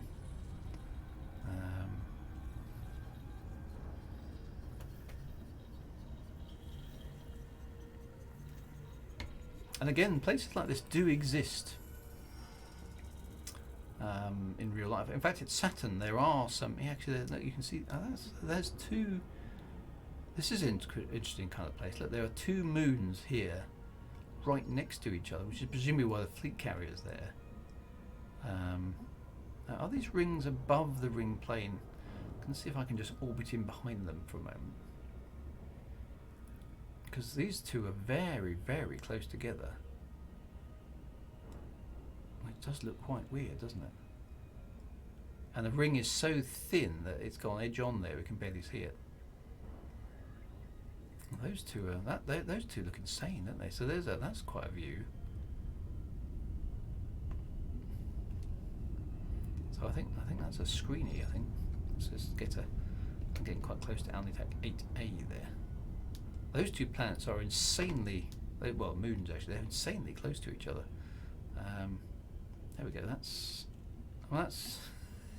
that's not a bad one. I'm going to just drop out of space there just to have a quick look. So, oh, hang on, look, they're moving away from me. Look at that. They're actually drifting in orbit. They're moving very fast. Yeah. So this is a cool place to come back to. Look, now I've dropped into real space, although I am throttling back. But that's not. They're actually, look at them. They're moving away from me. Even if at full throttle, I'm not going to catch them up. And they are drifting away from me in orbit around the planet. So this is quite cool. So I'll have to use frame shift drive. I wonder if I can get into orbit around them, and it'll instance with them, as it were. Because they're going so fast in that orbit that they're leaving me behind. Let's pull into the space between them. Surface scanned by 50%. Oh, someone's doing some surface scan. Let's just cruise in here. Alright, let's throttle back and drop out of space again. Surface scan complete. Oh, thank you very much, whoever's doing the surface scan. Right, let's just stop there. Right, presuming now I've instanced with them, so I will be proceeding. Yeah, I have. So I'll be proceeding along with them in their orbit. That is quite cool. They're very, very close together. Landable and biological signals. I think this one's definitely one we should come back to. I'm going to remember this. So, well, this is which system? Alnitak. So one of the stars in Orion's belt. Very interesting system. So we definitely have to have a look around here at some point in the future. So make a note of it. It's quite cool.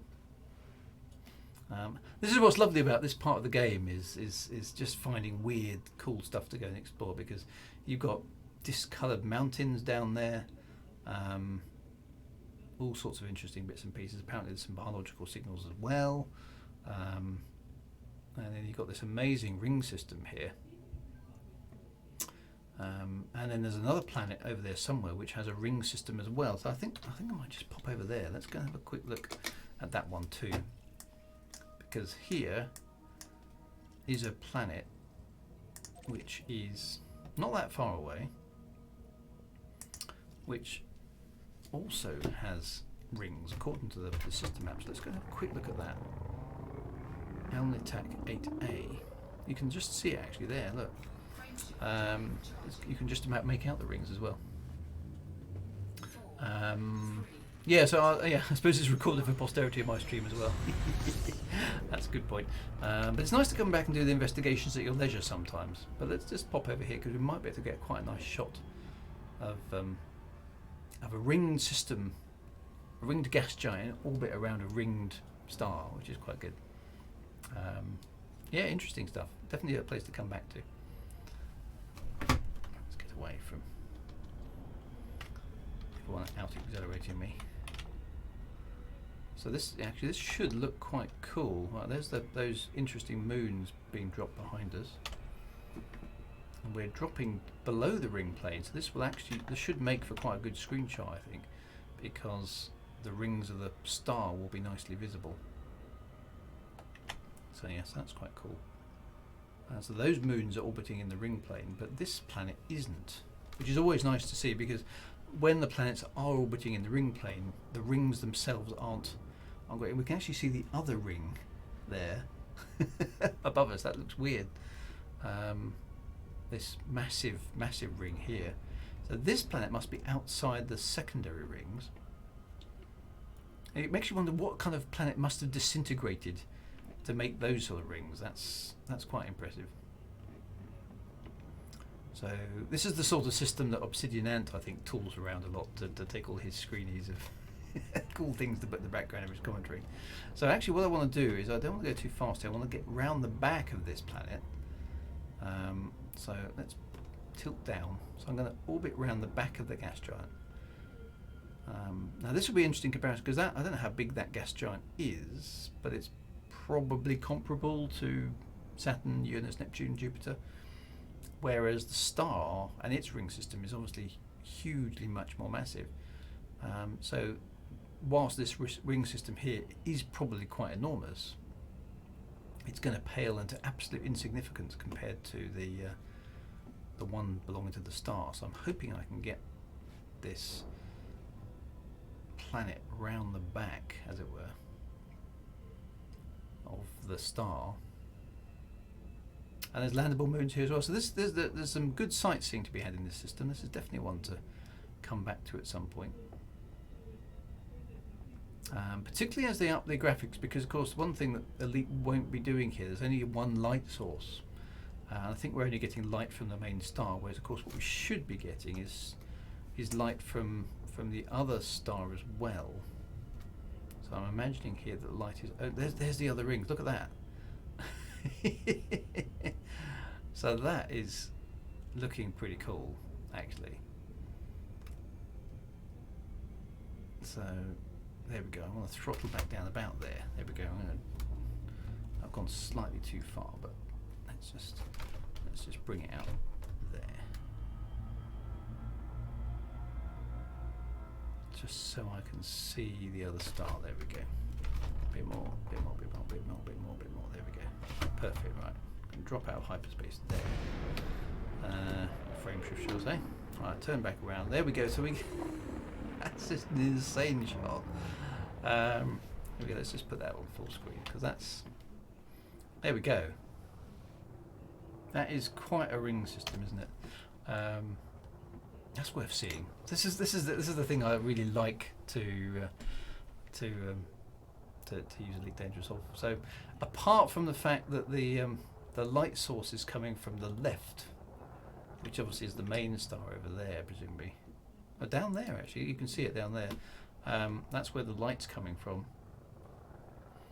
I wonder. Yeah, so somebody's mentioned that it's a handcrafted system, so maybe it's been put in deliberately, but it's pretty cool regardless. So it's quite good. so some sights to be seen. So and I do wonder what disintegrated around that star to make that ring system. Or maybe that's some sort of an Elite Dangerous style accretion disk of matter which is forming up to become planetary systems. Who knows? It's difficult to tell, but it's pretty cool. Definitely pretty cool.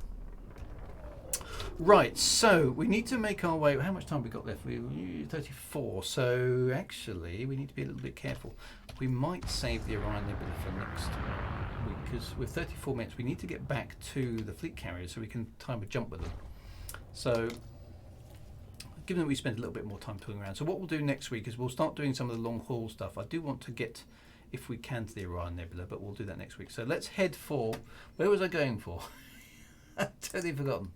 28 Eta Orionis. So we need to get there and rendezvous with our fleet carriers. So let's go there.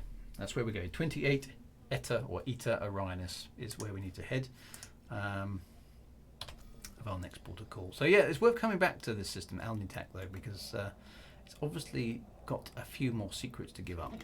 I think that's going to be one to remember. So Eta Orionis is not too far away, at least for me, back towards the Rich Head Nebula, the Witch Head Nebula. There we go. Probably about 2 or 3 jumps, 4 jumps, 5 jumps. Totally got it wrong. So yeah, pretty amazing that. Oh, a few people have managed to jump into here as well, so that's cool. Nice to see a few other ships about. Right, so let's get back to 28 Eta Orionis, and that's where we're going to rendezvous with. Now, there's got to be a reason. I'm just trying to remember what it was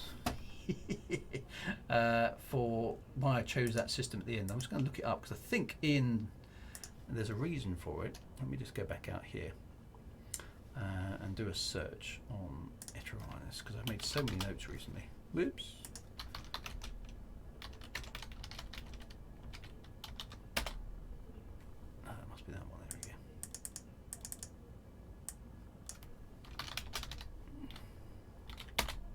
There we go. So it's actually one of the stars in. Well, that's. Well, I've got lines on. Yeah, let's get rid of those. in Orion there. Not quite sure why I selected.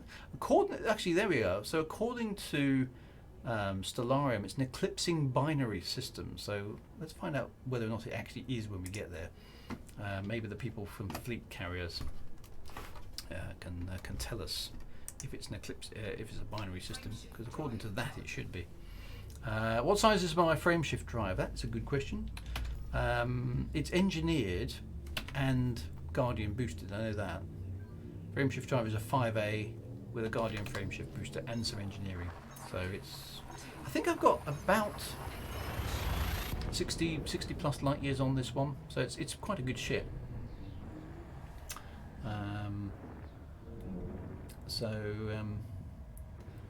Sci-Fi says there's, there was a tourist speaking. I missed that. Oh, well, we can go back and have a look at that another time.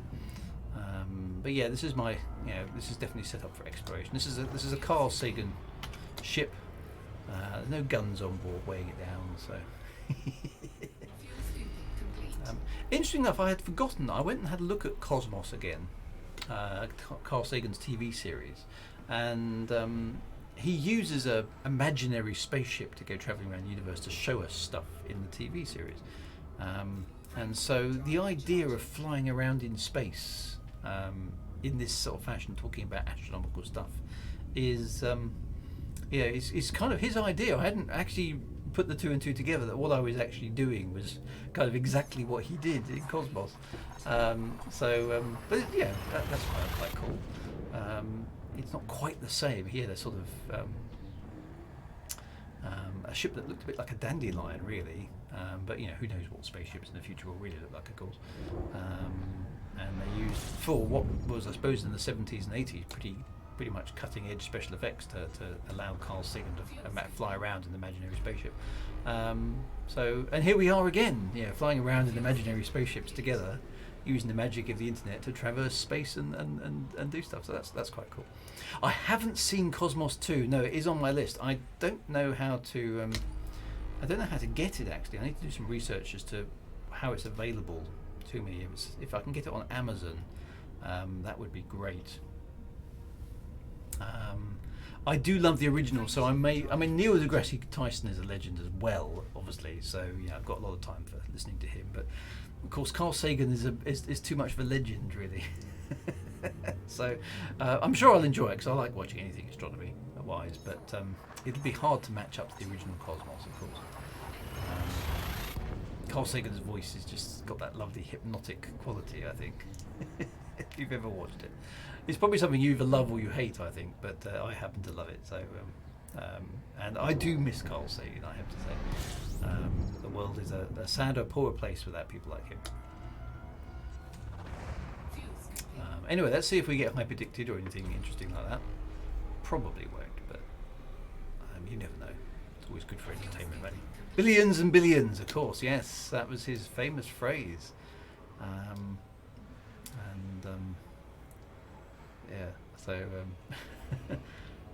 Cosmos 2 was on the National Geographic. Okay, I'll have to see if I've got that. I must admit, I watch so little TV nowadays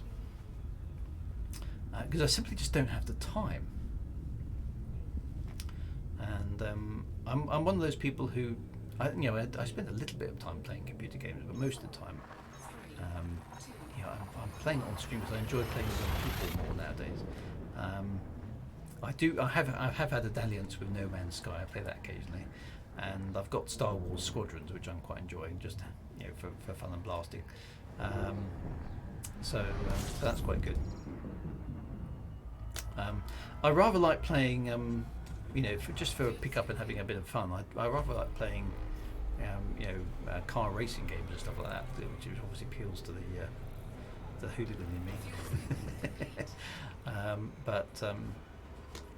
And that's about it. But and most of the rest of the time I'm either writing something or I'm doing something else that's creative. So I don't have much time for watching TV. I tend to find out about things a long time after everybody else has watched them. But how the universe works is much better than Cosmos 2. Okay. Apart from TNG, yeah, we are. I feel TNG. Yes, we watched TNG on Mondays. We have a different.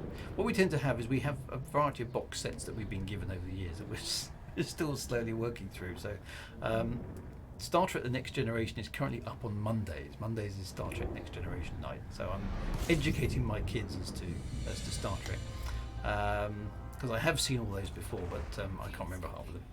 We've got Star Trek Voyager lined up for Mondays after that. Tuesdays we currently watch Downton Abbey. Oh, we're near the end of that now. Wednesdays we're currently watching a newer show called The Boys or something. I can't remember what it's called. It's basically it's quite cool actually. It's quite a cleverly written story about what happens when you have a whole bunch of superheroes that aren't actually good. I think it's just called The Boys or something like that. And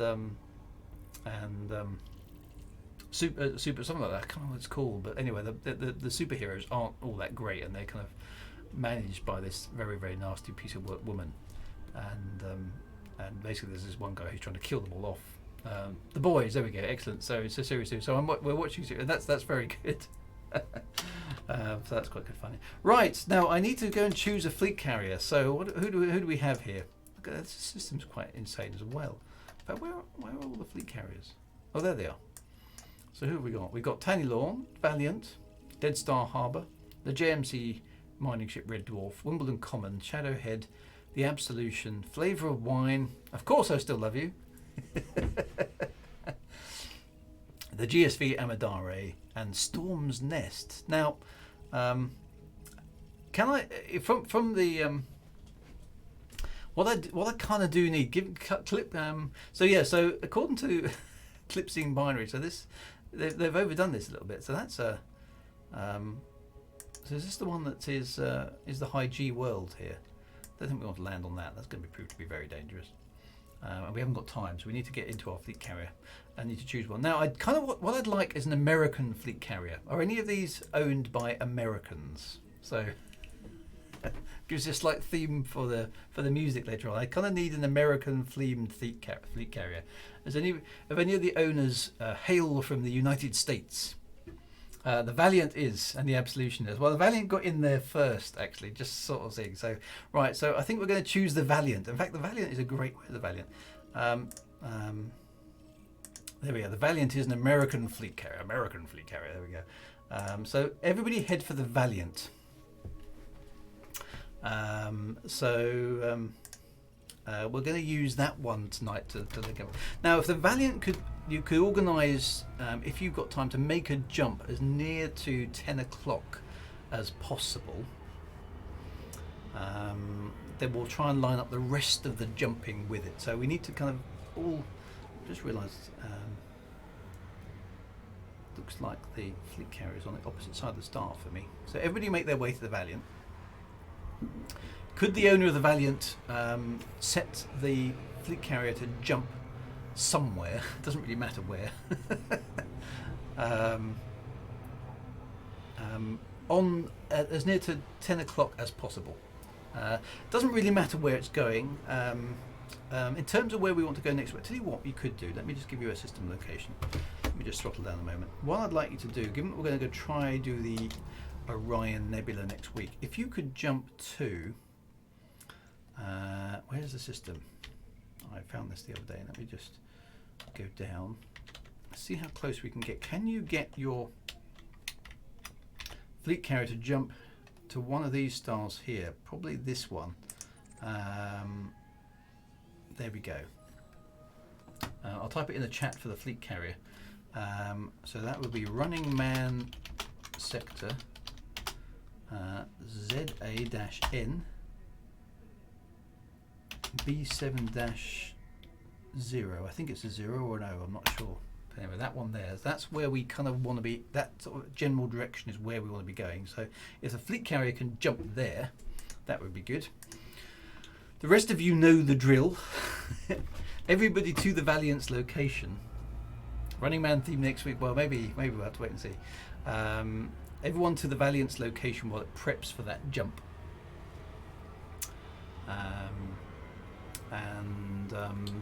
We'll choose. Obviously, need to choose a star nearer for the jump to take place. But what we'll do is we'll get the Valiant to do its jump first, and then we'll do our normal hyperspace shenanigans as well. But we've got some music for the Valiant to depart to.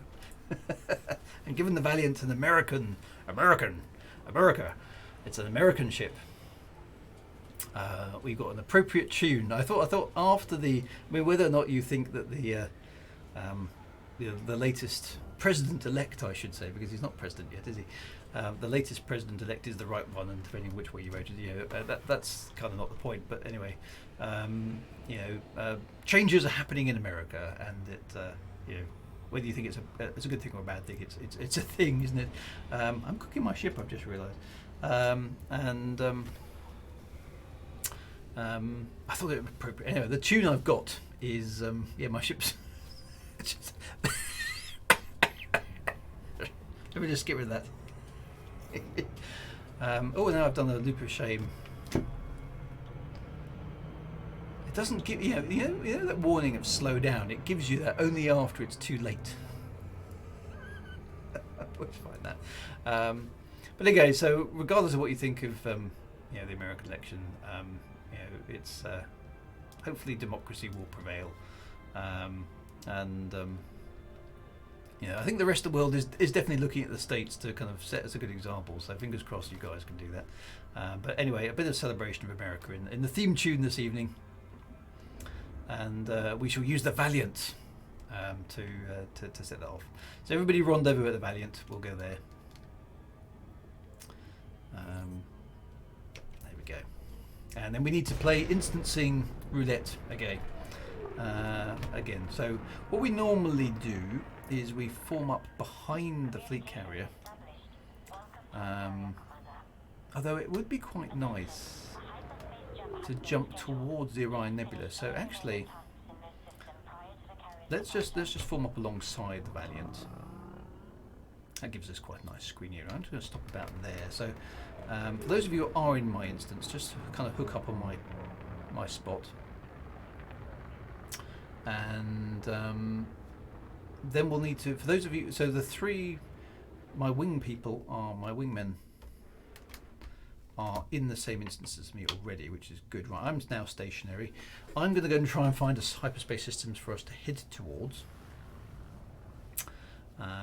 which is in a general direction of the Orion Nebula, because I think that's going to be quite a cool backdrop for us to hyperspace towards. So I'm going to work down that. If those of you who are in my instance can wing up people who aren't, the usual routine. We've got, how long have we got? We've got sort of 10 minutes to go before we need to make the hyperspace jump. So hopefully the Valiant is underway. Techeron, Ossie, and you can disconnect. You can disconnect from the wing and invite some others in. I'll do that in a moment. So let's get as many people into the instance as we can, because that's the way these things have to work. It's a bit of a faff, but hey, there we go. Right, let me go and quickly find a planet, a system in the right direction. So I kind of want one down there. So let's have a little scan forward. Looks like maybe that one. How far is it away? Too far. Okay, it needs to come back a bit, so let's try that one.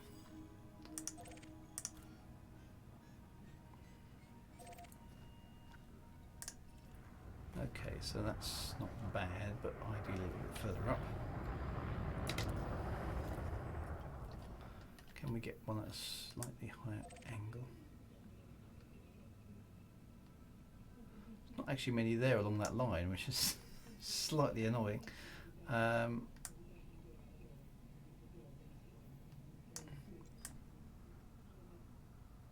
Here's that one. How far away is that? 56 light years. I don't think all of you are going to be able to make that. I think that's actually going to be about the best we can do. All that one there, 22 light years, but that looks like it's pointing in the wrong direction, I think. I think we'll stick to that one. Right, so our hyperspace target.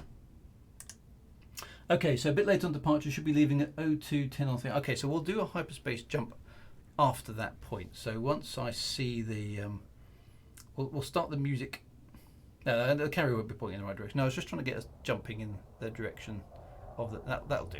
There we go. So that is actually flame sector CM-M B7 dash. I don't know if that's an O or a 0, so I've just typed that completely wrong. Let me type that again. CM-M B7-0 or O. It's not entirely clear. There we go. So right, so the fleet carrier is there. Right, now let me, who isn't in my instance who I can give a wing invite to? Let's go and have a look. So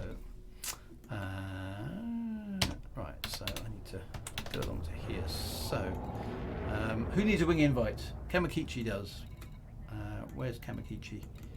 There we go. Right, so I've invited you, Kamakichi. There we are. We've got Myra. Oh, it's all updated itself, strangely enough. Clarky needs an invite. There we go. So once you've got an invite, jump out and jump back in, and hopefully your instance in the right place.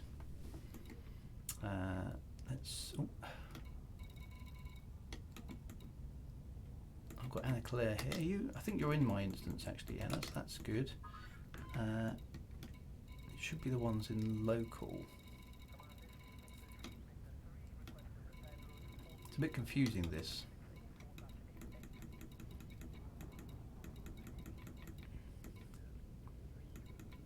So Commander Terakov needs one. I'll send you one as well. There we go. Invite to wing. So hopefully you guys have got that wing invite. Once you're in the instance,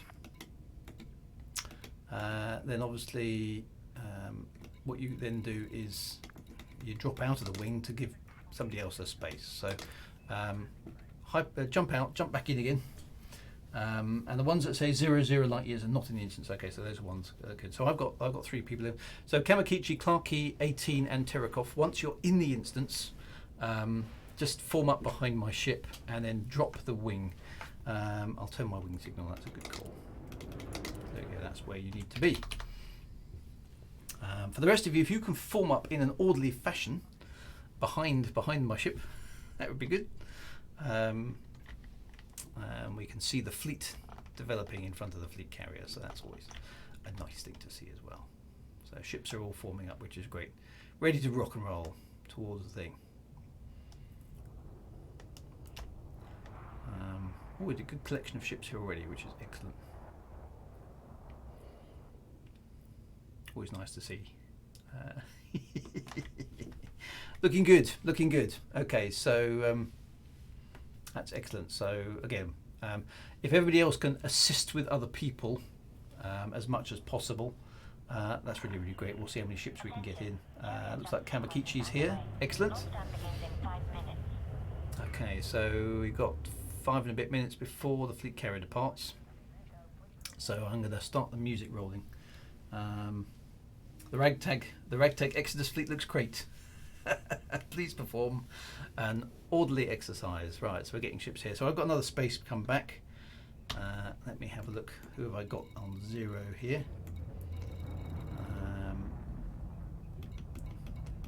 Quite a few names here. Commander Sati is a new one, so I'll send you one as well in a minute. Oh, now it's updated again. Why does it do that? Let's send that thing. Commander's already in wing. I pressed the wrong button there.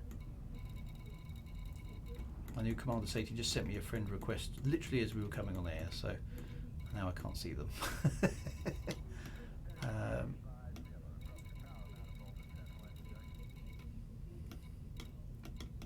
And now it's gone.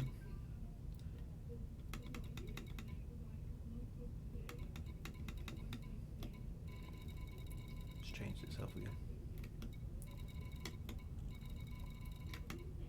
Definitely getting there. Yeah, if anyone needs a wing invite, just ask some of the other guys as well. There we are, Commander Sati. Let's see if we can get you into the wing. There we go. Oh, that you're already in a wing. So looks like people are making their way. So the fleet carrier is getting ready to depart, which is great. So let's have a watch as it goes.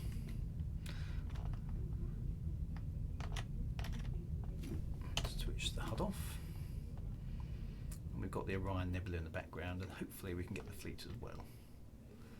Looking good, looking good. Right, where are we jumping to? Right, we are jumping to Flame Sector CM-M B7-0. Let me type that in again. So non-fleet carriers are jumping here. Flame Sector CM-M B7-0.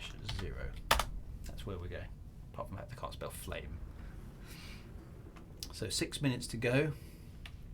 So hopefully you're all getting into the instance, which is nice. There's a lot of ships here actually, which is looking good. With the Orion Nebula in the background, that's looking pretty cool actually. So hopefully the fleet carrier will do its thing for us in a moment. But it's time, therefore, once we get to the hour, I suppose I ought to fire up the music, get ready for that as well. So let's get that going, and we're ready to go. All we need is the fleet carrier to start doing its thing. Does it tell us? Does it give us a countdown? I can't remember what happens now. But it's looking good. So lots of ships here, which is awesome.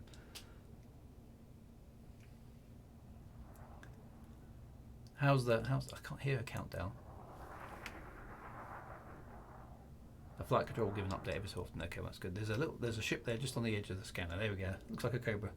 We're in mass lock and the carrier is jumping later. Yeah, so it's it does, but not an external. Okay, in that case, can somebody tell me when it's about? It's about a minute away from jumping. 5 minutes, a few minutes ago. I can check the nav screen. The trouble is, if I close the external camera down at this point, then I have to reset everything, which is a faff. So if the carrier commander, was it Army Squirrel? If it's you, Army Squirrel, can you give us a countdown in the chat as to when it's going? Yeah, we're all waiting now with bated breath to see the fleet carrier depart. So yeah, give us a countdown, Army Squirrel, as to approximately when it's going. Okay, 3 minutes and 30 seconds to go. Okay, we've got a bit of time. That's good. I can't remember how long this piece of music is. And chat's 10 seconds behind game, so yeah, I'm gonna have to anticipate that too. It's complicated stuff, this internet stuff, isn't it? So we're all ready to depart. All ready to depart. I'm not sure how long. And now the game's playing music as well. It's all good. It's all good. Right, let me just sort that out. Give that a tiny little bit of a boost. Okay, so music is prepped. Give me about a countdown at 1 minute, Army Squirrel, from your perspective, and then I'll chat. Oh, I can hear a noise. There's a lot of ships here as well, which is great. Lovely always to see the ships. Now I can see anacondas, that's for sure. Thank you for the follow, Hunter of Sorrows. Yeah, so we're going to let the fleet carrier kind of depart and then roll into our hyperspace jump. It can't quite synchronize hyperspace. We're approximately in the right direction. So the flame star should be, the flame sector destination should be in front of us. It's at the bottom end of the Orion Nebula view that we can go. So we should be facing in the right direction. So that's good. We'll let the fleet carrier depart. So give us a 1 minute warning, Army Squirrel, on the fleet carrier. we'll get going from there. No, there's no point charging up at the moment because I don't think we can engage the frameshift drive this close, can it? It'll just give us a mass lock. So we'll let the fleet carrier depart in the background, and then we'll roll into the hyperspace jump ourselves. Do it a different way around this time. It's all tense now. We're ready. Carrier's leaving at 22:02:58. Okay. All navigation lights. Oh, there's another ship joining us. Excellent.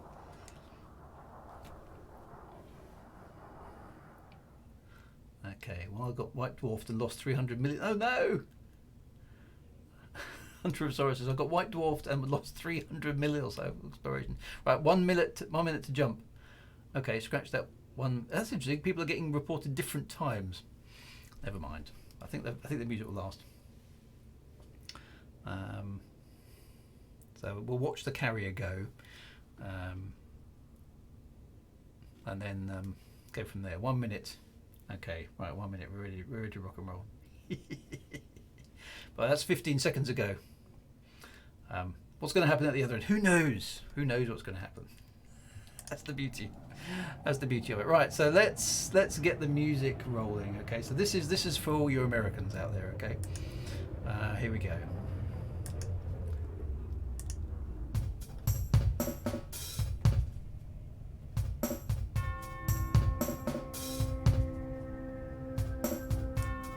Had fun with this one.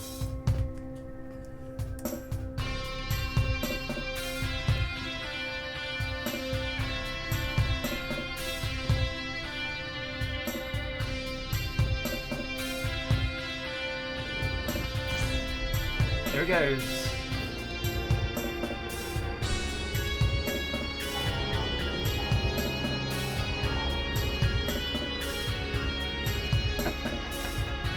That looks awesome.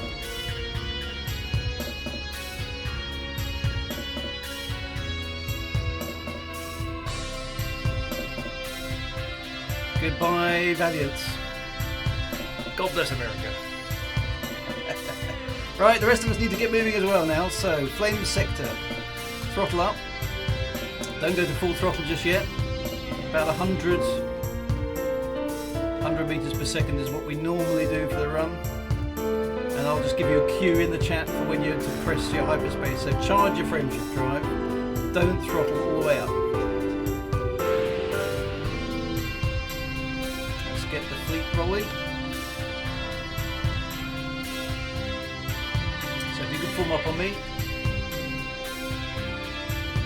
That's the way to do it.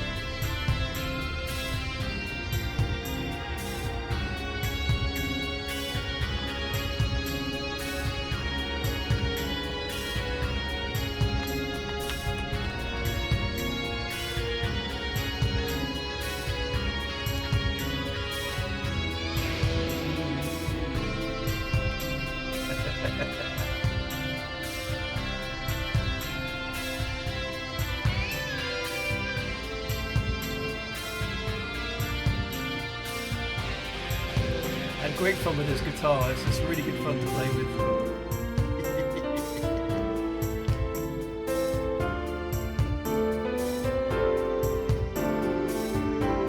Okay, I think that's our cue. So engage that hyperspace drive now, my friends. Go.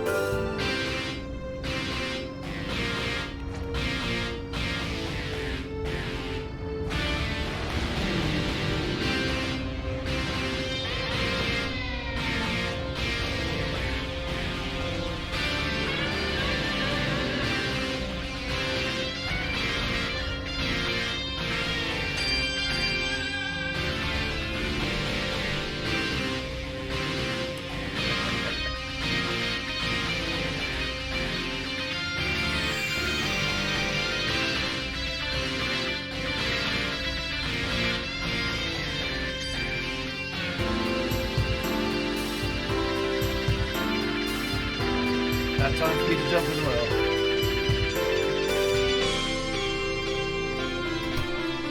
There we go.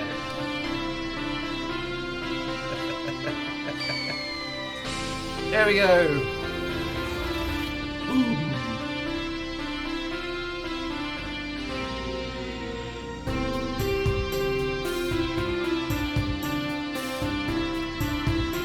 Well, I hope you enjoyed this evening. I had a lot of fun, as per usual.